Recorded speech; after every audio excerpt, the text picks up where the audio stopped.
Missile after missile rolls through Pyongyang's main square Wednesday night, its biggest intercontinental ballistic missile, the Hwasong-17, presumed capable of reaching mainland United States. No speech from leader Kim Jong-un this time, but this many ICBMs are a message in themselves. They've now gone into a good production line of this very capable, threatening missile system. And what some experts say may be a mock-up of a new solid-fuel ICBM, which would make it quicker to launch and easier to move.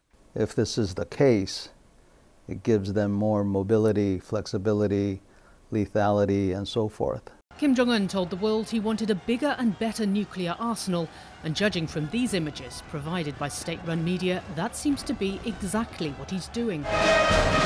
Another first, the military parade was a family affair. Kim's wife and daughter were watching the missiles roll by.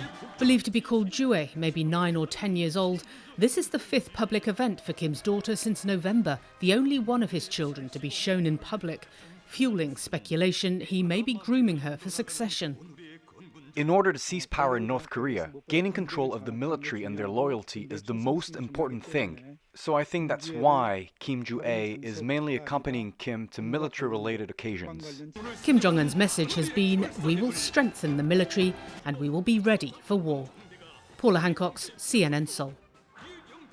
North Korea threatened the United States last week, saying America's military drills with its South Korean counterparts will, quote, ignite an all-out showdown, unquote. That was likely a reaction to a joint statement by the two militaries pledging to expand and bolster the level and scale of their joint exercises. All of this comes after a year in which North Korea launched over 90 missiles. I can't think of a better person to help us understand all this than Sue Mi Terry. She is a former CIA analyst on Korea, a former director at the National Security Council, and the current director of the Wilson Center's Asia program. She had a great article recently out in Foreign Affairs titled, The New North Korean Threat. Welcome, Sue Mi Terry. I want to start by something that really caught my eye, which is that polls in South Korea now show that somewhere between 70 and 77% of South Koreans believe their country should have nuclear weapons of its own. That strikes me as a massive shift from, say, a decade ago. What is going on that is prompting this reevaluation in South Korea?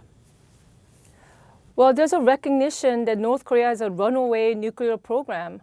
Since the failure of the Hanoi summit in 2019, since the summitry and diplomacy have really collapsed, North Korea has been working on their nuclear and missile program. They have been qualitatively and quantitatively modernizing and expanding their program. It seems like the whole world is focused on other events, understandably, like Russia's invasion of Ukraine, while North Korea has this runaway program. So there's a very high level of anxiety among the South Korean public.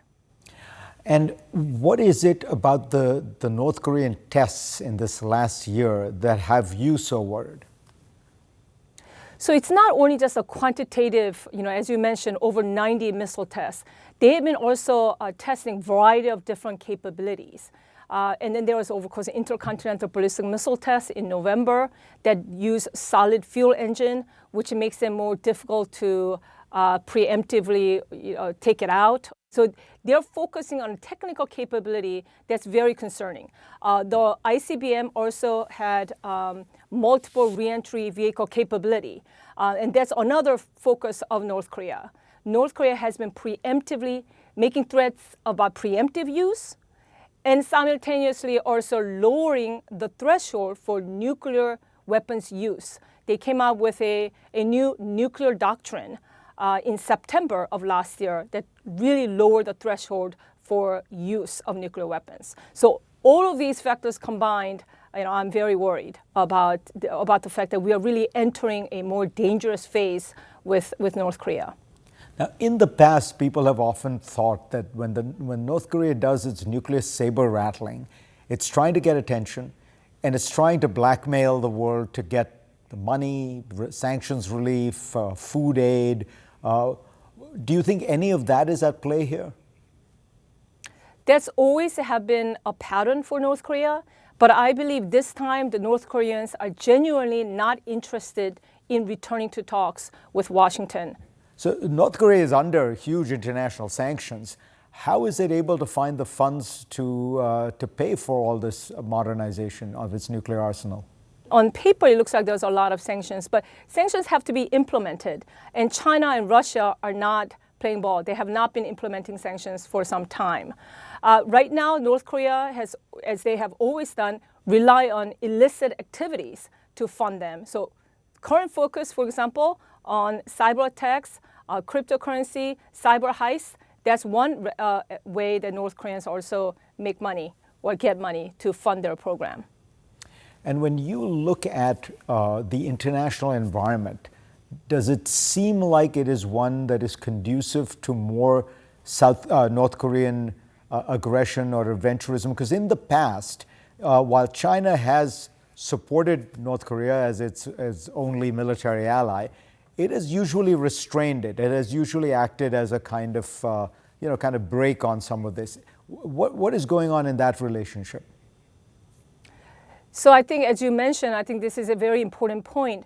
External environment is favorable for North Korea to continue their testing and continue to develop their program, because since the invasion, Russia's invasion of Ukraine, geopolitical environment has changed.